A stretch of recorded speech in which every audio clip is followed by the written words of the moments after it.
उजळले हे भवन, दीपाच्या तेजातून यावेत सांगणारा हा मार्ग आपल्या सर्वांचे जीवन उजळत राहो, आपलं जीवन अधिकाधिक उजळत राहो हीच प्रार्थना करतो.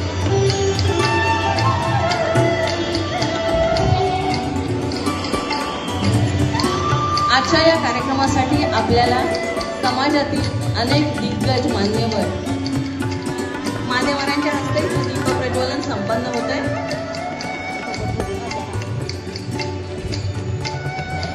जे खास पुण्याहून आपल्यासाठी इथं आलेले आहेत त्यांचा सत्कार करत आहेत सोलापूर जिल्हा भोई समाज सेवा संघाचे अध्यक्ष श्री विकास गोखले यांचं स्वागत आपण करणार आहोत.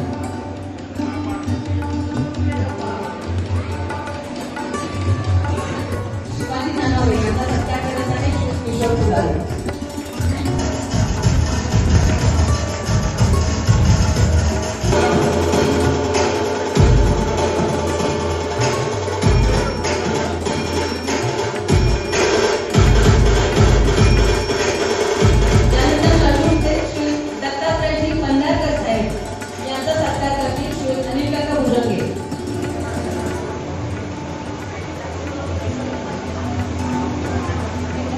त्यांच्या वतीनं हा सत्कार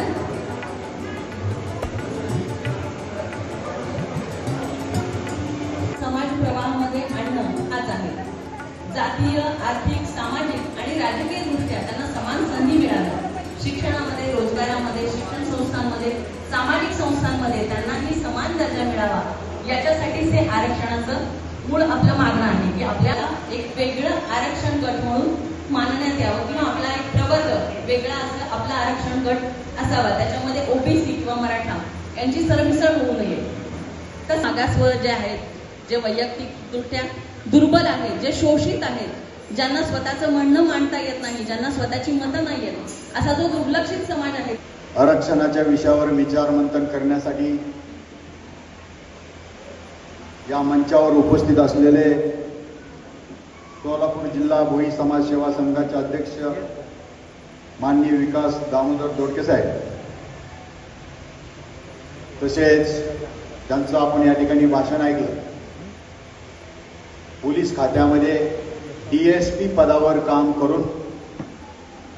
करत असतानाही समाजाची सेवा करण्याची तडफड असणारे व्यक्तिमत्व, ज्यांनी सेवानिवृत्तीनंतर आपल्या समाज बांधवासाठी पूर्ण वेळ देण्यासाठी काम करायला सुरुवात केली, ते माझे मित्र, माझे अनेक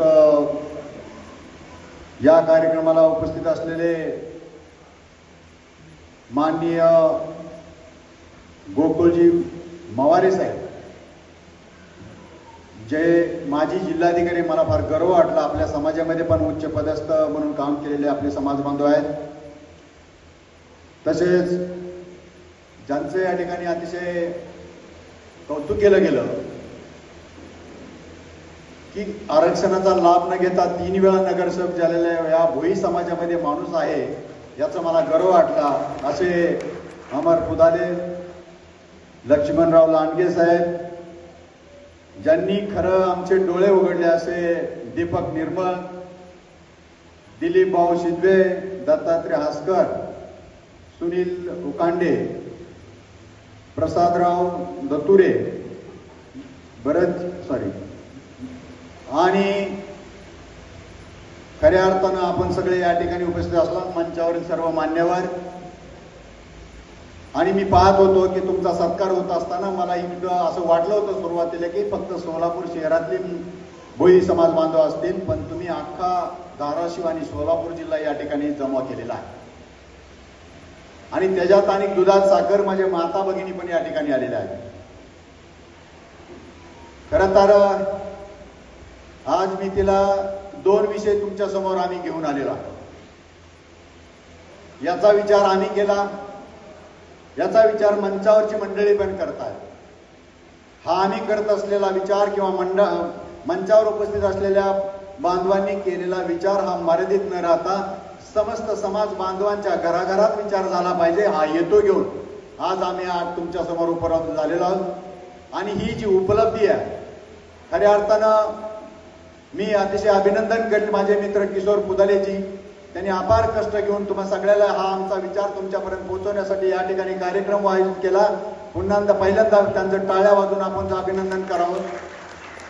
हे याच्यासाठी आता या ठिकाणी दीपक भाऊनी व्यथा मांडल्या.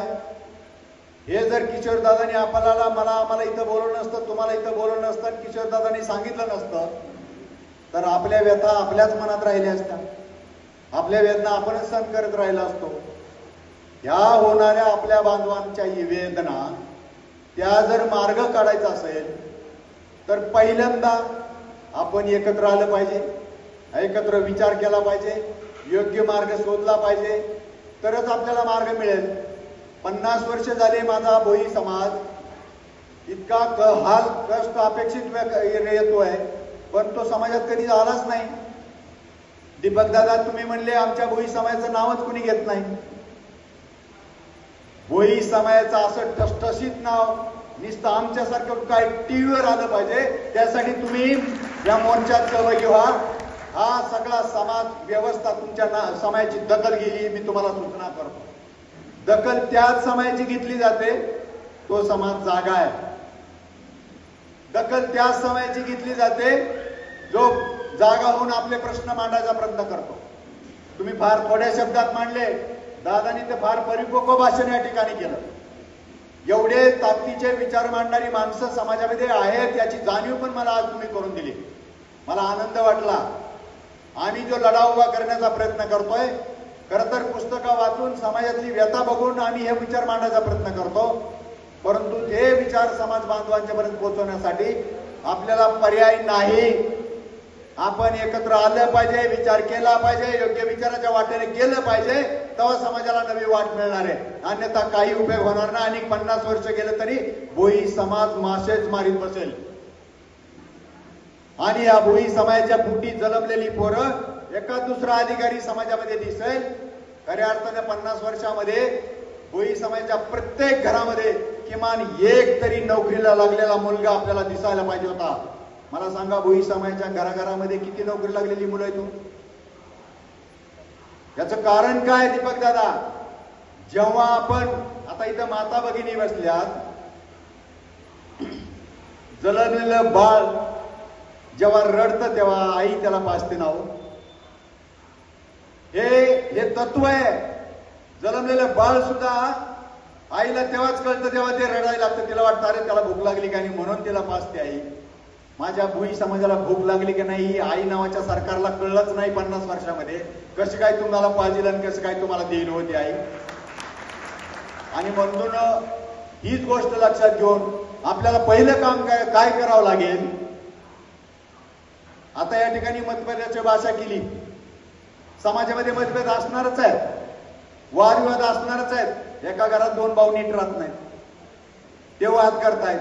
याच्यावर सगळ्यावर मात करून आपल्याला व्यापक अर्थाने समाज बांधवाचे हित लक्षात घेऊन समाजाला एकत्र आणण्याचा विचार देऊ शकतो की नाही देऊ शकतो. जो विचार किशोर कुदालेच्या मार्फत आणि दीपक दादाच्या मार्फत तुमच्यापर्यंत पोहोचला नाही, आज आपण बसलोय. मला असा विश्वास वाटतो बांधवांनो, आम्ही काही जे स्वप्न घेऊन जो विचार करून आपल्यापर्यंत आलेलो आहात, माझा सोलापूर या शहरातला आणि 2 जिल्ह्यातला समाज बांधव या ठिकाणी जमलाय ना, अर्धी लढाई जिंकलो असं मला या ठिकाणी वाटतं. पुढची चिंता करू नका आता, कारण इथपर्यंत येणं फार महत्वाचं आहे. इथं येत नाही तर तुमचे प्रश्न कोणाला कळणार. आणि म्हणून प्रश्न काय आहे या विषयाकडे मी तुमचं लक्ष केंद्रित केलंय. मला किशोरजींनी सांगितलं होतं की आम्ही जेवणाची व्यवस्था केली आहे आणि सगळ्यांना जेवणाचं चालू केलंय, तुम्ही येईपर्यंत जेवून घेतील. आता मी दादाला विचारलं जेवलेत का? नाही म्हणले जेवले नाहीत लोक अजून. मग मी मात्र जास्त वेळ बोलणं उचित नाही असं ठरवलं. म्हणून माझे जे मोजक्या शब्दात आणि थोडक्यात तुम्हाला विचार सांगणार आहे, कारण भुकेल्या पुटी तुम्ही किती ऐकणार. आता मला बोलायला सांगता येतंय, खरं आहे की आता तुम्हाला कळेल मला, तुम्ही मी बोलताना उठता का बसता, चुळबुळ करता का, त्या मी लक्ष ठेवेल. तुम्ही चुळबुळ करायला लागले की मी समजेल की तुम्हाला भूक लागली आहे. तुम्हाला पोटाची भूक महत्वाची का डोक्यातल्या विचाराची भूक महत्वाची, ते आपण थोड्या वेळाने ठरवूया. महत्वाचे 2 प्रश्न आहेत आपले. आज आता दादानी या ठिकाणी सांगितलं आणि ताईंनी पण या ठिकाणी सांगितलं. सगळ्याच आधी आमच्या डोक्यात आग पेरणारा कोण असेल आजच्या घडीला? खरं तर महापुरुषांनी आपल्यासारख्यांच्या डोक्यात आग पेरलेली आहे. समानतेचं तत्व सांगितलंय, अधिकाराची भाषा सांगितली आहे.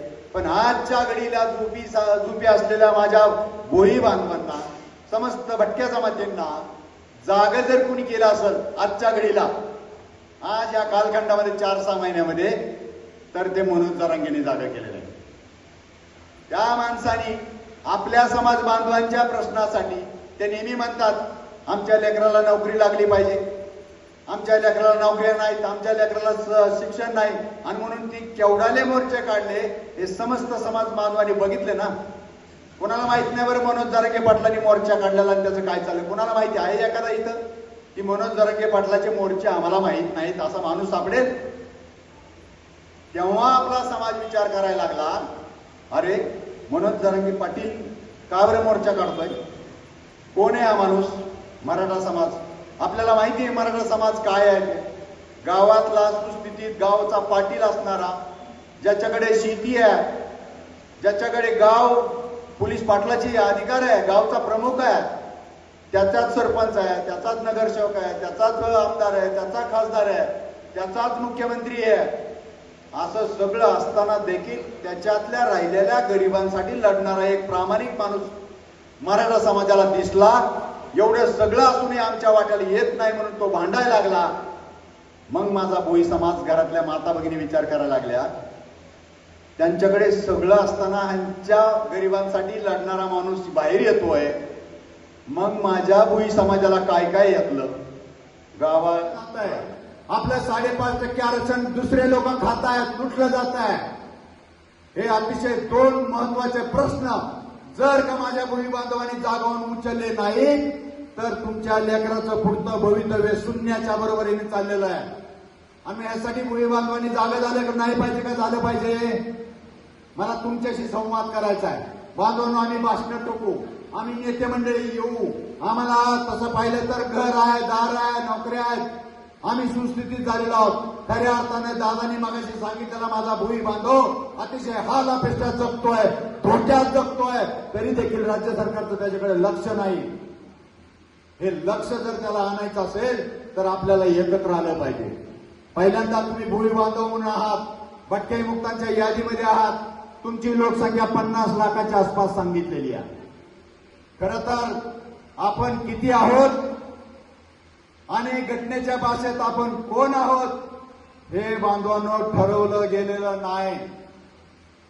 माझा भोई बांधव समाज देशामध्ये कुठं एससीत आहे, कुठं एसटीत आहे, कुठं ओबीसीत आहे, कुठं व्हिजंटीत आहे आणि कुठं कुठं जनरल मध्ये सुद्धा आहे.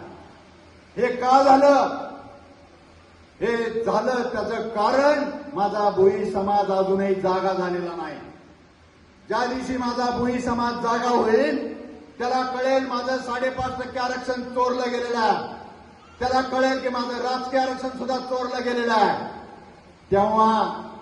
तेव्हा माझ्या समाजातल्या युवकांना, माझ्या माता भगिनींना घरात जरी चूल आणि मूल सांभाळत असेल तर ती सवाल करेल, अरे आमच्या समाजाचं 5.5% आरक्षण चोरी गेलेलं आहे, आमच्या समाजाचं राजकीय आरक्षण चोरी गेलेलं आहे. त्याला जर मिळवायचं असेल त्याला पर्याय आहे का घरापाशी बोलून? त्याला कुठे यावं लागेल? असं जर किशोर पुतळ्यासारख्यानी बोललं तर त्या ठिकाणी तुम्हाला यावंच लागेल. तुम्ही जर घरात बसला तर तुमचा कुणीच विचारणार नाही, तुम्ही पाण्यात बुडून मेला तरी तुमचा कुणी विचार करणार नाही. ही गोष्ट माझ्या भोई बांधवांनी समजून घेतली पाहिजे. हे तुम्ही केलं पाहिजे बांधवांनो. आता तुमच्यातले तुम्ही जागा जर झाला नाही तर आपल्याला त्याच्यातला पर्याय मिळणार नाही. खऱ्या अर्थाने किती बोलता येईल पण तुम्ही भुकेला आहात. पण मग एक महत्वाची गोष्ट सांगतो. आता या ठिकाणी आपल्या समाजातल्या भटकेमुक्त चळवळीसाठी काम करणाऱ्या संघटनांचं, नेत्यांची नावं आपल्याला थोडीफार माहिती आहे. एका नेत्यांनी परवा सांगितलं किशोरदादांना की आम्ही मग 40 वर्ष काम करतो पण भोई समाज आमच्यामध्ये कधी आलाच नाही. बांधवांनो, ही आपल्यातली अडचण आहे. तुम्ही मासे पकडणारे किंवा पालख्या वाहणारे माझे भोई बांधव आहात. आपण सरकारने आपल्यालाही एका कॅटेगरीत टाकलेलं आहे. भटके मुक्त एक प्रवर्ग आहे, हे सरकारने ठरवलं, आपण नाही ठरवलं.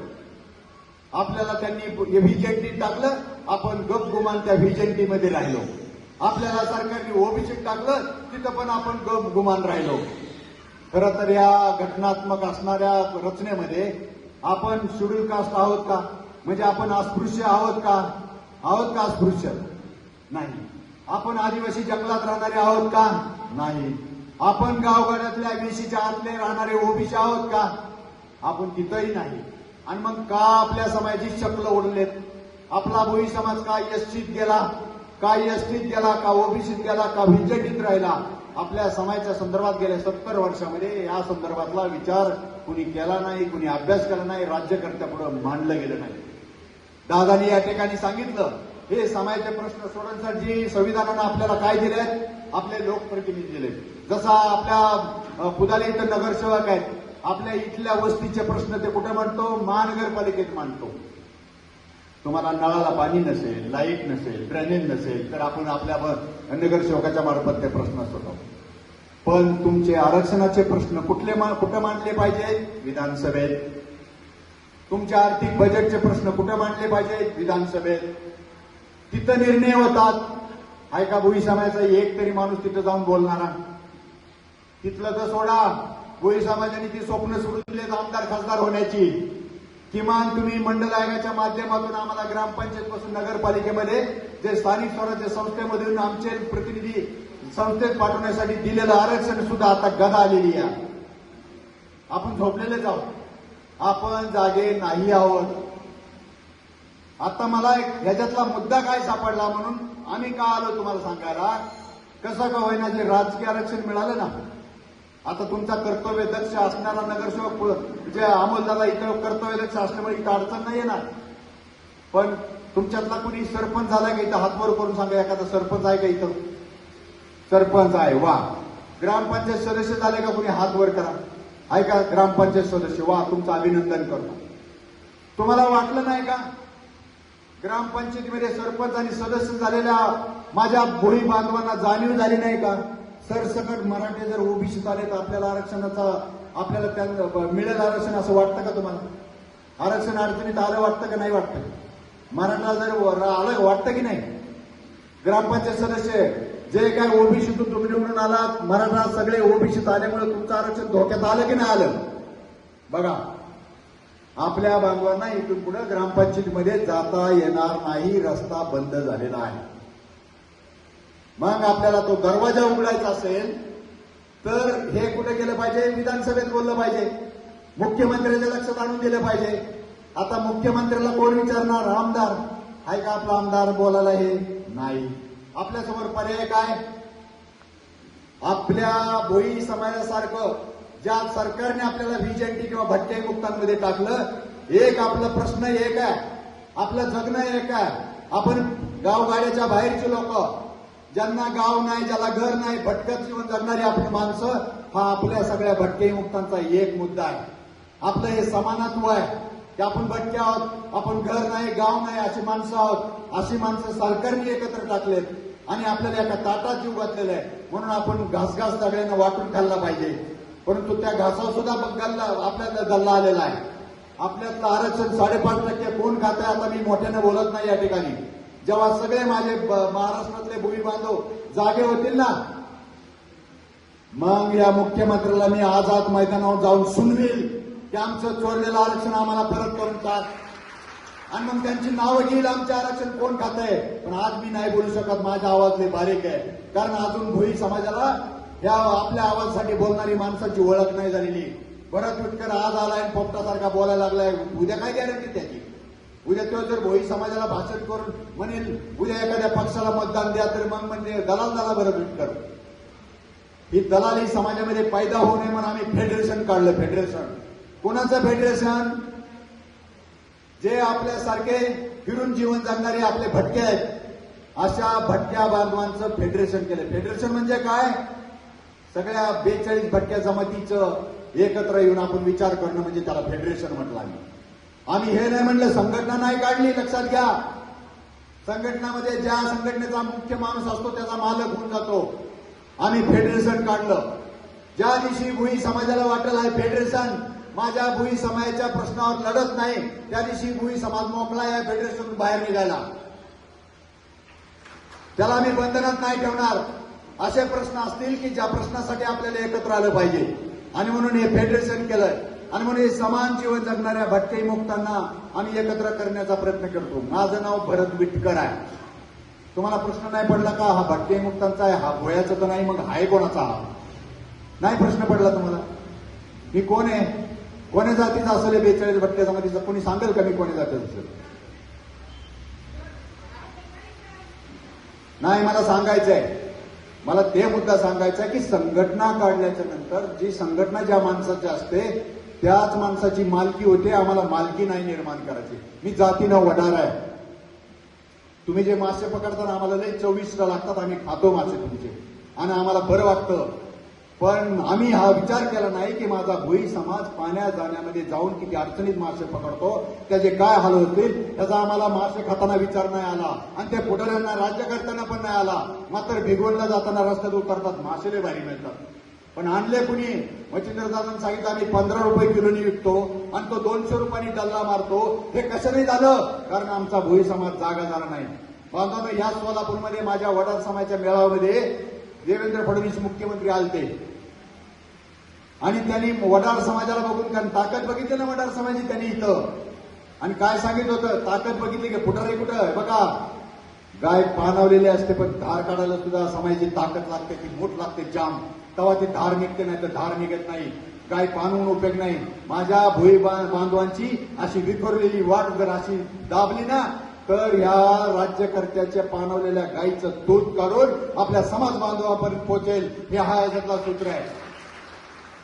सोलापूरमध्ये मुख्यमंत्री आलते आणि वडार समाजाची शक्ती बघून म्हणले की वडार समाज काय काम करतो? बांधकाम, दगड फोडतो, रस्ते बांधतो, घरं बांधतो, पुलं बांधतो. एकेकाळी ठेकेदार म्हणून या समाजाला एकमेव ठेकेदार वडार समाज होता. परंतु 50 वर्षामध्ये आता वडार समाजाचा एकही ठेकेदार राहिला नाही. आता पांढरे पेशे ठेकेदार झालेले आहेत. कुणी येतं तिथं त्या व्यवसायावर कब्जा करतं. जसं माझ्या वडार समाजाच्या धंद्यावर या व्यवस्थेमध्ये गदा आली तसं माझ्या भोई समाजाच्या धंद्यावर सुद्धा गदा निर्माण करलेले बाहेरच्या जातीचे डोंगकळे तयार झालेत आणि माझ्या भोई समाजाच्या वाट्यात आता त्या धंद्यातून पण त्याला बाहेर काढायचा प्रयत्न सुरू झालेला. आणि म्हणून तुम्ही जर आलात, या मुख्यमंत्र्यांनी या ठिकाणी घोषणा केली ती वडार समाजासाठी, म्हणून मला आयडिया सुचली म्हणून सांगतो. तुम्ही जर सगळे भोई समाज ताकदीनं या फेडरेशन मध्ये आला तर महाराष्ट्रातल्या मासेमारी व्यवसायावर मालकी ही भोई समाजाची होऊ शकते. पण ते कधी? तुम्हाला 15 रुपये किलोनी नाही मासे विकायला लागणार. 15 रुपये कमिशन म्हणून 185 रुपये किलोनी माझा भोई समाज मासा विकू शकतो. त्यासाठी भोई समाजाच्या संस्था संघटना काढून त्या भोई समाजाच्या माझा विचार राज्यकर्त्यांनी करायला पाहिजे की नाही पाहिजे हा सवाल घेऊन मी माझ्या भोई बांधवांच्या समोर आलेला आहे. ही मागणी आपली योग्य आहे की अयोग्य आहे हा निर्णय मला माझ्या भोई समाज बांधवांचा पाहिजे आहे. मी जे आता तुम्हाला सांगितलं की राजकीय आरक्षणात भोई समाजाच्या वतीने जे मिळणारं आरक्षणावर गदा आलेली आहे हे तुम्हाला मान्य आहे की न मान्य आहे? मला तुम्ही सगळ्यांनी हात वर करून सांगायचं आहे ही मागणी बरोबर आहे की नाही बरोबर आहे. बघा, मी आज 20 वर्षापासून 94 सालापासून राजकीय आरक्षण घेणारा समाज बांधवांच्या मिळणाऱ्या आरक्षणावर गदा आलेली आहे. आम्ही मनोजदादांचं कौतुक केलं. त्यांच्या गरिबांना नोकऱ्या मिळाल्या पाहिजेत. माझे मराठा बांधव अतिशय गरीब आहेत. त्यांचं आता 10 एकरावाले 10 गुंठ्यावर आलेले आहेत आणि म्हणून त्याची बाजू मनोजदादा मांडतायत. पण दादा, तुम्ही सगळे 27% राजकीय आरक्षणात आले. हजारो वर्ष माझा समाज गावगाड्याच्या बाहेर राहिला. जो 27% राजकीय आरक्षणामुळे सत्तेत येण्याची वाट दिली होती, तुमच्या येण्यामुळे आमची वाट बंद होणार आहे. दादानी मोठं मन केलं पाहिजे आणि भटके मुक्तांना राजकीय आरक्षण सेपरेट द्या म्हणलं पाहिजे. ही माझी या निमित्तानं मागणी आहे. तुम्ही बोलत नाहीत यासाठी आम्हाला आता यासाठी माझ्या समाज बांधवांना जागा केलं पाहिजे. अरे आम्हाला 57 वर्ष 58 वर्ष झालं आम्हाला तुम्ही वंचित ठेवलेलं आहे. आम्ही शिक्षण नोकऱ्यात सुद्धा आपली लूट झालेली आहे. मच्छिंद्र साहेबांनी या ठिकाणी तुम्हाला सांगितलं शिक्षण नोकऱ्यामध्ये काय झाले. बांधवांनो, बाबासाहेबांचा उल्लेख सांगितलं जेव्हा संविधान लिहिलं जात होतं त्या दिवशी अस्पृश्य समाज 5 कोटी होता. जेव्हा संविधान लिहिलं जात होतं त्या दिवशी आदिवासी समाज 1.5 कोटी होता. ज्या दिवशी संविधान लिहिलं जात होतं त्या दिवशी माझा भटका विमुक्त समाज 2 कोटी होता. हे बाबासाहेबांचं वाक्य, माझं वाक्य नाही आहे. दस्तूर खुद्द डॉक्टर बाबासाहेब आंबेडकरांनी संविधान लिहिताना 1.5 कोटी असणाऱ्या आदिवासी समाजाला आत्ताचं आरक्षण किती साहेब? 1.5 कोटी असणाऱ्या आदिवासी समाजाला संविधानाने किती टक्के आरक्षण दिलेलं आहे? किती टक्के दिलेलं आहे? 7% आरक्षण दिलंय. किती कोटी? 1.5 कोटी आदिवासींना किती टक्के आरक्षण आहे? आणि बाबासाहेबांनी सांगितलंय तुम्ही 2 कोटी होतात, तुम्हाला किती आरक्षण पाहिजे असलं पाहिजे? 11% आरक्षण असायला पाहिजे होतं. येतं का लक्षात माझ्या भोई बांधवांनो? आपल्याला बाबासाहेबांच्या शब्दात सांगायचं झालं 1.5 कोटी आदिवासीला तुम्ही 7% आरक्षण दिलेलं आहे, तर मग माझ्या भटक्या विमुक्त समाजाला 2 कोटी असताना तुम्ही आरक्षण किती द्यायला पाहिजे होतं? 11%. तुम्हाला मिळाले किती? 4% होतं 65 साली. 94 साली तुमचं 5.5% केलं आणि तुम्हाला मिळालं पाहिजे होतं 11%. तुम्हाला मिळाले 5.5%. तुम्ही राहिलेल्या 5.5% आरक्षणासाठी बोलणार की नाही बोलणार? माझ्या भूमी बांधवांनी हा प्रश्न उपस्थित केला पाहिजे की नाही केला पाहिजे? मला सांगा, केला पाहिजे की नाही केला पाहिजे? आपलं राजकीय आरक्षण लुटलं जात आहे. आपलं 5.5% आरक्षण दुसरे लोक खात आहेत, लुटलं जात आहे. हे अतिशय 2 महत्वाचे प्रश्न जर का माझ्या भूमी बांधवांनी जागवून उचलले नाही तर तुमच्या लेकराचं पुढचं भवितव्य शून्याच्या बरोबरीने चाललेलं आहे. आणि यासाठी भूमी बांधवांनी जागा झाले का नाही पाहिजे का झालं पाहिजे? मला तुमच्याशी संवाद करायचा आहे. बांधवांनो, आम्ही भाषण टोकू, आम्ही नेते मंडळी येऊ, आम्हाला तसं पाहिलं तर घर आहे, दार आहे, नोकरी आहेत, आम्ही सुस्थितीत झालेलो आहोत. खऱ्या अर्थाने दादानी मगाशी सांगितलेला माझा भूमी बांधव अतिशय हाल अपेष्टात जगतोय, धोक्यात जगतोय, तरी देखील राज्य सरकारचं त्याच्याकडे लक्ष नाही. हे लक्ष जर त्याला आणायचं असेल तर आपल्याला एकत्र आलं पाहिजे. पहिल्यांदा तुम्ही भूमी बांधव म्हणून आहात, भटके मुक्तांच्या यादीमध्ये आहात. तुमची लोकसंख्या 50 लाखाच्या आसपास सांगितलेली आहे. खरं तर आपण किती आहोत आणि घटनेच्या भाषेत आपण कोण आहोत हे बांधवांनो ठरवलं गेलेलं नाही. माझा भूमी बांधव समाज देशामध्ये कुठं एससीत आहे, कुठं एसटीत आहे, कुठं ओबीसीत आहे, कुठं व्हिजंटीत आहे आणि कुठं कुठं जनरल मध्ये सुद्धा आहे. हे का झालं? हे झालं त्याचं कारण माझा भोई समाज अजूनही जागा झालेला नाही. ज्या दिवशी माझा भोई समाज जागा होईल त्याला कळेल माझं 5.5% आरक्षण चोरलं गेलेलं आहे, त्याला कळेल की माझं राजकीय आरक्षण सुद्धा चोरलं गेलेलं आहे. तेव्हा माझ्या समाजातल्या युवकांना, माझ्या माता भगिनींना घरात जरी चूल आणि मूल सांभाळत असेल तर ती सवाल करेल, अरे आमच्या समाजाचं 5.5% आरक्षण चोरी गेलेलं आहे, आमच्या समाजाचं राजकीय आरक्षण चोरी गेलेलं आहे. त्याला जर मिळवायचं असेल त्याला पर्याय आहे का घरापाशी बोलून त्याला कुठे यावं लागेल? असं जर किशोर पुतळ्यासारख्याने बोललं तर त्या ठिकाणी तुम्हाला यावंच लागेल. तुम्ही जर घरात बसला तर तुमचा कुणीच विचारणार नाही, तुम्ही पाण्यात बुडून मेला तरी तुमचा कुणी विचार करणार नाही. ही गोष्ट माझ्या भोई बांधवांनी समजून घेतली पाहिजे. हे तुम्ही केलं पाहिजे बांधवांनो. आता तुमच्यातले तुम्ही जागा जर झाला नाहीत तर आपल्याला त्याच्यातला पर्याय मिळणार नाही. खऱ्या अर्थाने किती बोलता येईल पण तुम्ही भुकेला आहात. पण मग एक महत्वाची गोष्ट सांगतो. आता या ठिकाणी आपल्या समाजातल्या भटकेमुक्त चळवळीसाठी काम करणाऱ्या संघटनांचं, नेत्यांची नावं आपल्याला थोडीफार माहिती आहे. एका नेत्याने परवा सांगितलं किशोरदादांना की आम्ही मग 40 वर्ष काम करतो पण भोई समाज आमच्यामध्ये कधी आलाच नाही. बांधवांनो, ही आपल्यातली अडचण आहे. तुम्ही मासे पकडणारे किंवा पालट्या वाहणारे माझे भोई बांधव आहात. आपण सरकारने आपल्याला एका कॅटेगरीत टाकलेलं आहे. भटके विमुक्त एक प्रवर्ग आहे, हे सरकारने ठरवलं, आपण नाही ठरवलं. आपल्याला त्यांनी व्हीजेंटीत टाकलं, आपण गपगुमान त्या व्हीजेंटीमध्ये राहिलो. आपल्याला सरकारने ओबीसीत टाकलं, तिथं पण आपण गपगुमान राहिलो. खरं तर या घटनात्मक असणाऱ्या रचनेमध्ये आपण शेड्यूल कास्ट आहोत का? म्हणजे आपण अस्पृश्य आहोत का? अस्पृश्य नाही. आपण आदिवासी जंगलात राहणारे आहोत का? नाही. आपण गावगाड्यातल्या वेशीच्या आतले राहणारे ओबीसी आहोत का? आपण तिथंही नाही. आणि मग का आपल्या समाजाची चपल उडले? आपला भोई समाज का एसटीत गेला, का एसटीत गेला, का ओबीसीत गेला, का व्हीजेटीत राहिला?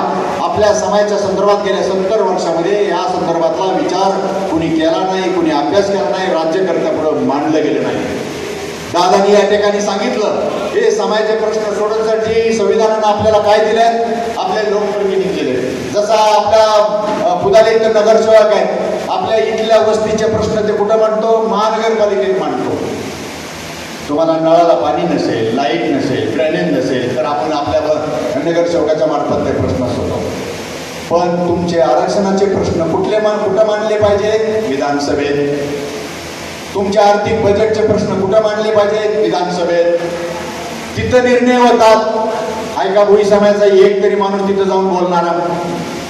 तिथलं तर सोडा, भोई समाजाने ते स्वप्न सोडून दिलेत आमदार खासदार होण्याची. किमान तुम्ही मंडल आयोगाच्या माध्यमातून आम्हाला ग्रामपंचायत पासून नगरपालिकेमध्ये जे स्थानिक स्वराज्य संस्थेमधून आमचे प्रतिनिधी संस्थेत पाठवण्यासाठी दिलेलं आरक्षण सुद्धा आता गदा आलेली आहे. आपण झोपलेलेच आहोत, आपण जागे नाही आहोत. आता मला याच्यातला मुद्दा काय सापडला म्हणून आम्ही का आलो तुम्हाला सांगायला.